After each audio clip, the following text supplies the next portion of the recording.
Assalamualaikum kaum saudara, salam semapa di dalam syair.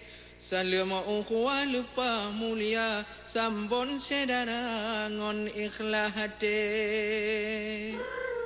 Jadi saudara-saudara ulun tuan berhubung kon di dalam bulan puasanya cuma 3 jam acara. Ya. Karena dalam acara-acara lain. Jadi mungkin dapat cari syair-syair hana lewat deh.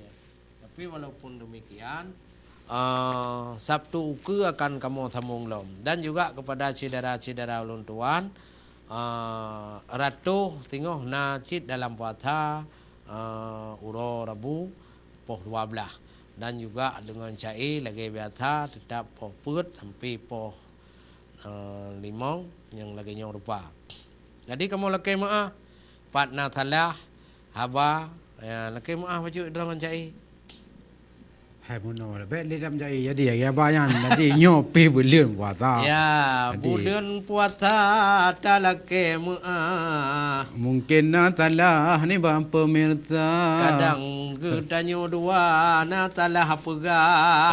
Lon laki maaf jina bertigra. Wahai umi lon turuta ayah atau bang dolah atau bang baka atau cuka yang nan jamilah atau mutuah yang nan kak nova. Betul. Pan mandum kamu sino he ayah melake maah ubak pemirsa karena bulan puasa hayu melupa nyo hanjut hai mutuah. Letat pegah haba.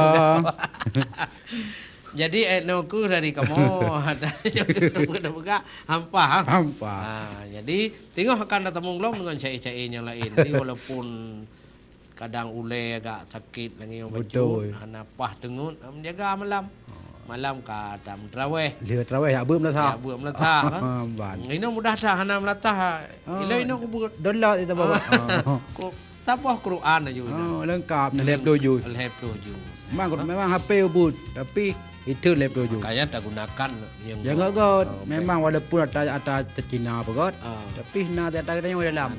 Cina kai pajuh je tak ada yang. Taling pajuh lah.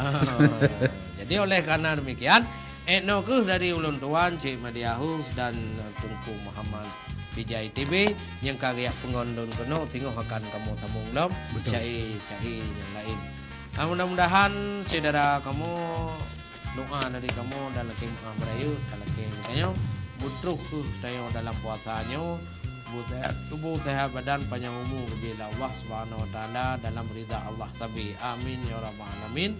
Akhir haba dari kamu wabillahi taufiq wal hidayah. Assalamualaikum warahmatullahi wabarakatuh.